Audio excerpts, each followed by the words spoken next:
like to welcome you to another episode of Mission Matters. My name is Adam Torres, and I'm so happy and proud to say I'm at the 95th Annual Texas FFA State Convention. So this is awesome, and today I have a couple things here. So we have Chris Britton on the line, who is a, number one, I have to say this, Chris, author in our recently released book, Texas Leaders Volume 1. So thrilled about this. Chris is also the founder of GovExperts, and he's a past state Texas FFA officer. Chris, welcome to the show. Thank you. Glad to be here.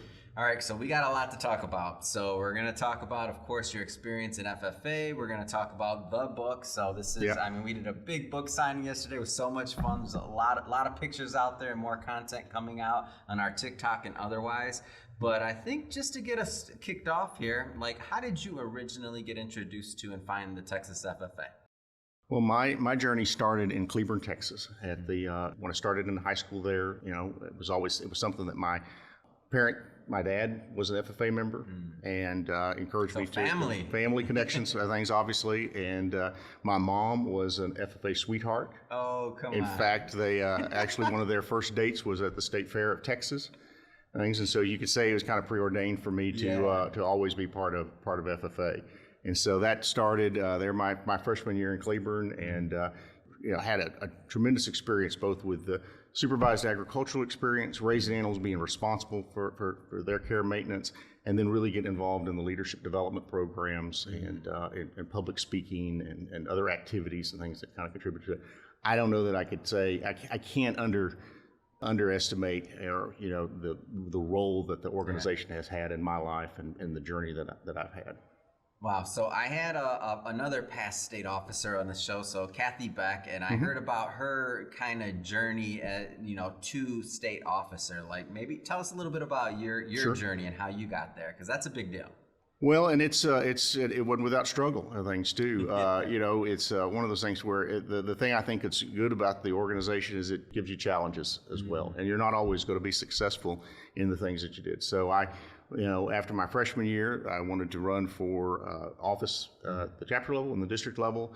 Went to the district level, had my speech all made up, and was going through that, and it was a little bit off. And they progressively kind of just kept voting and voting and voting. I kept rolling down and down and down until there was only one person left and no office, an office and everything. So I was the last person to get a spot there at that district level.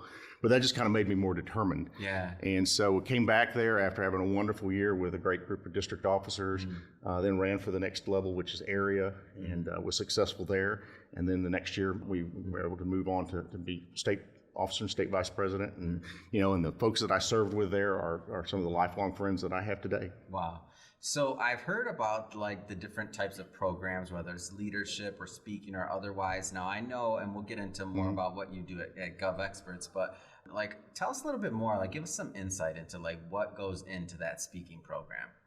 Well, the speaking programs, and they've changed some since I was involved. They're more topic specific. They have more policy oriented, more debate things. When I was there, and this is interesting, kind of playing into my long-term career, I did both extemporaneous and prepared public speaking. And so extemporaneous, you're commenting on the kinds of the topics of the time, and you're given a short amount of time in order to prepare a speech to be able to talk, at a certain level, to be able to introduce a topic and have a conversation about that. Prepared, you have a little bit more time to work on. You're more kind of polished in regards to it. It was funny. I was talking to a client, and we do lobbying and public relations, and the particular client was interested in genetics and genetic research, and we were talking about animals and the role of genetic play within us. I was giving speeches about this in high school. Come on. And so it was an interesting thing 30 years later that some of that's coming to fruition. Yeah, and I see and for me, when I see the progression of what like some of the individuals that I've had the opportunity to either interview or even some of the kids that I've talked to or the members, I can see the progression and how these life skills will carry over and can carry over into their adult life and into their careers or chosen paths. And there's a lot of different like routes to go. So for example, we've had some individuals that they were inspired to continue to go into agriculture. Yourself, you went into government and public policy, and you're a lobbyist. Maybe tell us a little bit more about GovExperts and kind of how you feel it influenced and it helps you today. Sure. Well, GovExperts is our political consulting firm, and it's also a community. So we try to provide a forum and a platform for individuals to talk about public policy issues in a serious manner and to help work towards solutions in regards to that. And part of that just comes from that background that I had in FFA, talking about I feel policy like it has issues. to. Like, how could you not bridge that connection? It Absolutely. Has to. Yeah. And things. And so those public policy issues, we talked about them, we've been doing it, and they mean something. And so one of the things I've been drawn to, and one of the things that we've worked in the book, my chapters focus on civic leadership and participation and the importance of it. And so that the genesis of that was my time in FFA. Wow. And FFA has prepared me to be a good citizen. It's prepared me to participate in our political process. It's prepared me to advise clients in the legislature, that have business in front of the legislature in regards to how to achieve their objectives. And so, I view FFA and ag science as really kind of that impetus and that empowerment. And so one of the things that I tell people, so we all, when we talk mass media, sometimes maybe we hear that, the future of our country and, where nobody wants to work or what's the next generation what's that going to look like? And so when you talk about things like being a good citizen, maybe elaborate on that a little bit more and how this whole environment and ecosystem helps that. You bet. I think working through difficult issues, you've got challenges that you have at the chapter level, at the district level, area level, and our national level within the FFA that you've got to work through. Like there's resistance. It's not given to you. You have to, and I don't mean resistance. It's challenging. It's challenging whenever you have two people that have different of opinions and things. They've got to work through that. You got to work through it in a way too that you can work with that person the next day. And so that's kind of the challenge of our democracy. And I think one of the things that's most important too about where we are today as a society, we're polarized along the extremes. You need organizations that train people how to work within our civic system and be engaged and to be effective. Yeah, because there's been different periods and times where, in different, let's say, governments where you're, you can disagree and afterwards you're still, That's colleagues. Right. And That's right. You move on. And I feel like when I think about Texas FFA and FFA in general, is that having that experience at a young age of knowing that somebody can have a differing opinion and still be your, community member and still, have a good relationship with, like that's key. That's key to growing. Absolutely. And it's so important, like I said, to be able to function in society that way. And you think about it too, you ask about the ways in which the organization spread parliamentary procedure. The ability to run a meeting and to run a meeting on time to get out. That's something your colleagues will appreciate many years for things, if the ability to run a meeting and get done by a deadline. And so those are kind of important traits that are out there. So what keeps you, coming back? What keeps you involved? A lot of different things you could be doing with your time. You're a busy guy. You're here this year. Like that's not, there's no lack of things pulling you in different directions. What keeps you coming back?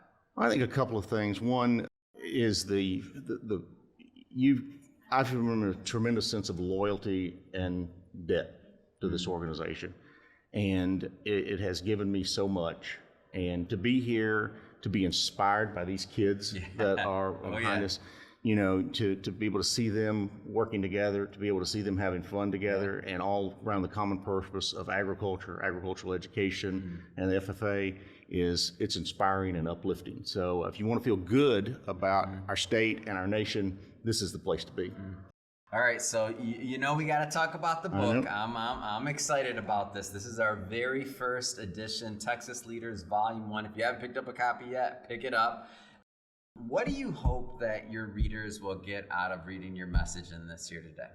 So my portion of the book, we talked about the importance of civic leadership and participation and engagement. And, I think the overall point that I'm trying to make and encourage, first of all, you can be a participant in our democracy at any level, whether it's, and the most important thing you can do, vote. I don't care who you vote for, but vote. I think you can also know your elected office holders. You can articulate your viewpoints. You can let them know what you feel about a particular issue, and to help them to be your representative, whether it's at the local level, at the state level, or at the national level.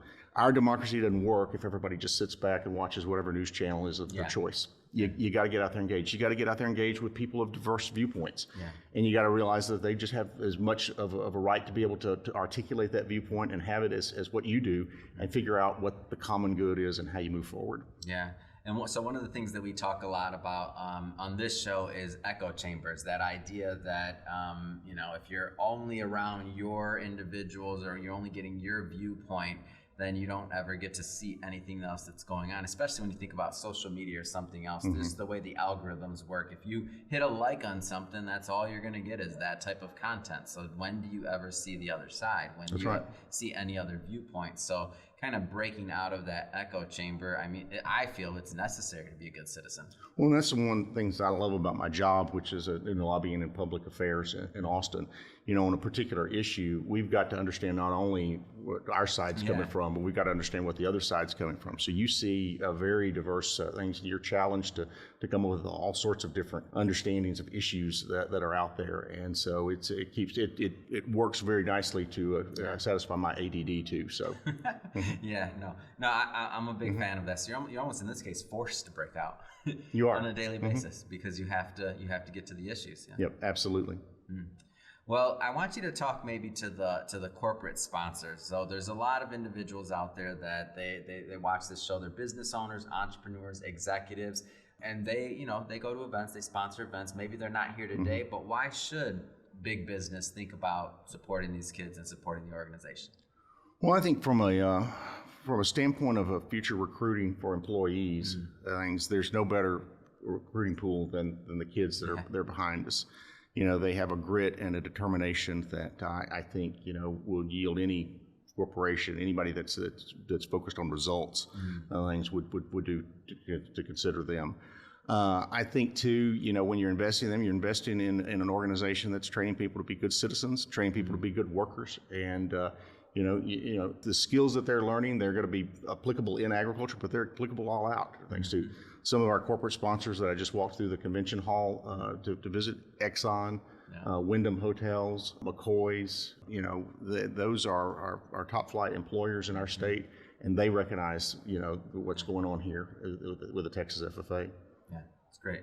Well, Chris, I'm thrilled to continue to promote this book with you, and I'm so happy that you came on the show today. And I just want to say, hey, I can't wait till the next time we get to meet, and thank you again for coming on the show. Looking forward to it. Thank you very much, Adam.